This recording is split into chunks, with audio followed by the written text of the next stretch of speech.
Everyone watching that segment saw the same thing. A monster, an unstoppable returning beast tearing through the next generation. Brock Lesnar doing what Brock Lesnar does, walking in, wrecking something beautiful, walking out. Simple, primal, done. But here's the thing. You weren't watching a dominant veteran humiliate a rising star.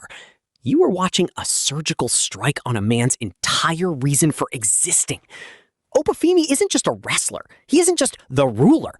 He is a visual arts graduate who stepped inside a professional wrestling ring and decided consciously, deliberately, that the squared circle was his canvas, that every match was a composition, that he was not a fighter.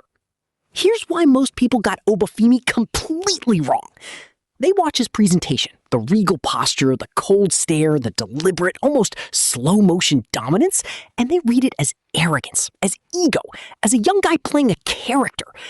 No, that control is the character. That stillness is the thesis.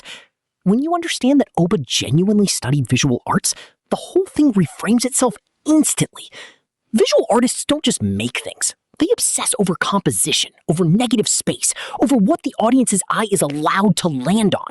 They control the narrative of a piece before the viewer even realizes a narrative exists. Oba transferred that entire philosophy into wrestling. Every squash, every measured stomp, every dismissive, almost bored pin, these aren't just moves. They are brushstrokes, deliberate, intentional, placed exactly where he wants them. He isn't performing dominance. He is composing it. And Brock Lesnar, a man who operates on pure, barely contained chaos, represents everything that philosophy cannot survive. He was an artist in absolute control of his medium. And Brock Lesnar didn't just beat him. Brock Lesnar burned the canvas. Look at a moment most fans scroll right past. Watch how Oba enters before Lesnar ever shows up. Watch the pacing. He doesn't rush. He doesn't react to the crowd's noise. He moves like a man who has already decided how this ends. Because in his mind, he always decides how it ends. The ring isn't a battleground he's stepping into. It's a studio, and he owns it. That's the baseline. Burn it into your memory. Because what comes next only lands if you understand what he's protecting. The moment Lesnar appears, or more specifically, the moment Oba doesn't know Lesnar has appeared, is the most revealing second of the entire segment. Obafemi has been in full compositional control. The crowd is reacting to his energy. The ring belongs to him. And then the jump happens. From behind. No warning, no build, no narrative arc.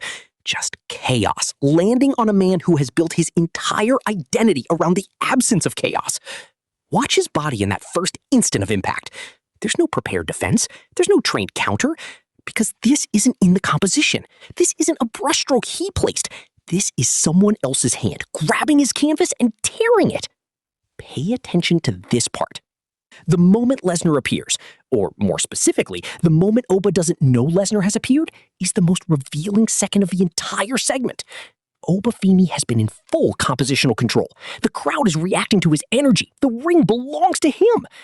And then the jump happens. From behind, no warning, no build, no narrative arc. Just chaos, landing on a man who has built his entire identity around the absence of chaos. Watch his body in that first instant of impact. There's no prepared defense. There's no trained counter. Because this isn't in the composition. This isn't a brushstroke he placed. This is someone else's hand grabbing his canvas and tearing it. Let me explain what I actually mean. Obafemi losing a fair fight? That's a setback. That's a plot point in his story. He absorbs it, reframes it, comes back with another immaculate composition. But this? A blindside, a brawl, a completely unscripted, ugly, non-artistic act of pure animal violence. This doesn't just hurt him physically. It humiliates the premise of him. Because the whole architecture of the ruler rests on one foundational claim. I control what happens in this ring. Lesnar didn't just challenge his strength or his toughness. Lesnar challenged the foundational claim itself. He forced a master painter into a finger painting contest. And here's the most devastating part. Oba couldn't even refuse it.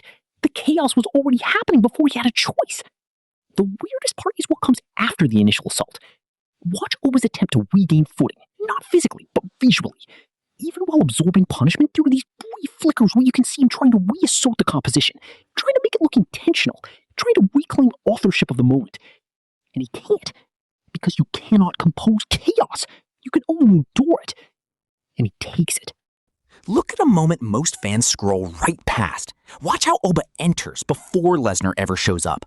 Watch the pacing. He doesn't rush. He doesn't react to the crowd's noise. He moves like a man who has already decided how this ends. Because in his mind, he always decides how it ends. The ring isn't a battleground he's stepping into. It's a studio. And he owns it. That's the baseline. Burn it into your memory. Because what comes next only lands if you understand what he's protecting. Pay attention to this part. The moment Lesnar appears, or more specifically, the moment Oba doesn't know Lesnar has appeared, is the most revealing second of the entire segment. Obafemi has been in full compositional control. The crowd is reacting to his energy. The ring belongs to him. And then the jump happens. From behind. No warning, no build, no narrative arc. Just chaos landing on a man who has built his entire identity around the absence of chaos. Watch his body in that first instant of impact.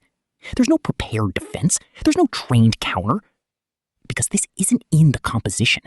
This isn't a brushstroke he placed. This is someone else's hand grabbing his canvas and tearing it. Let me explain what I actually mean.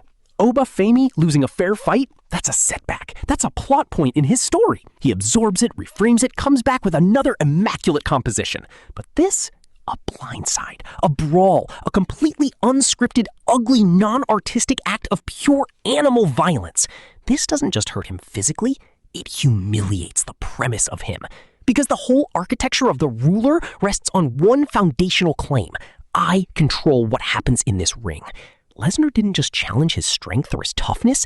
Lesnar challenged the foundational claim itself. He forced a master painter into a finger painting contest.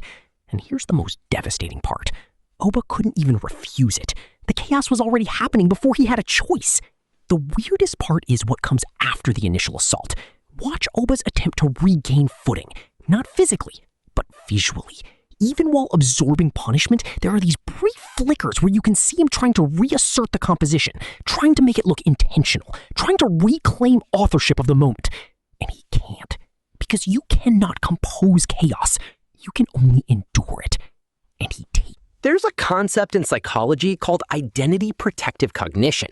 It describes the way people who have built their self-worth around a particular identity, an intellectual identity, a creative identity, a control-based identity, respond with catastrophic psychological distress when that identity is threatened. It's not just ego, it goes deeper.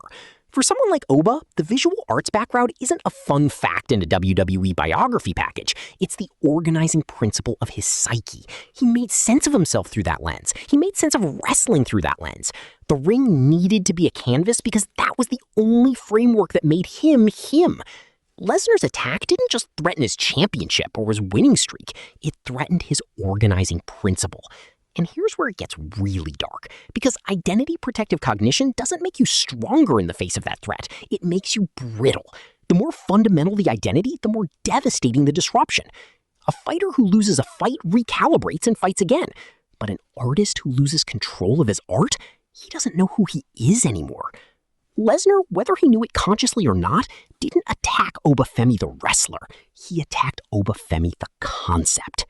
Here's where it gets genuinely haunting, because Obafemi will recover. He'll win matches, he'll probably hold gold again. The character will be rebuilt, repackaged, recomposed.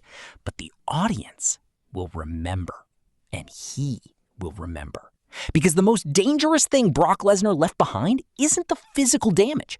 It's the proof of concept, the living, replaying evidence that the canvas can be taken from him, that his control was never absolute. That there exists a force, brutal, chaotic, pre-intellectual, that his entire artistic framework has no answer for. Every time Oba steps into that ring going forward, he carries that knowledge. The composition is always one blindside away from becoming rubble. And that's the real tragedy, not just for Obafemi, but for everyone who has ever built their identity around control. We construct these elaborate frameworks to make the world legible, to feel like the authors of our own stories. And most of the time, they hold. Until something pure and chaotic and completely indifferent to your narrative walks in from behind. and it doesn't care what you studied. That's the real Brock Lesnar. Not a monster, a reminder.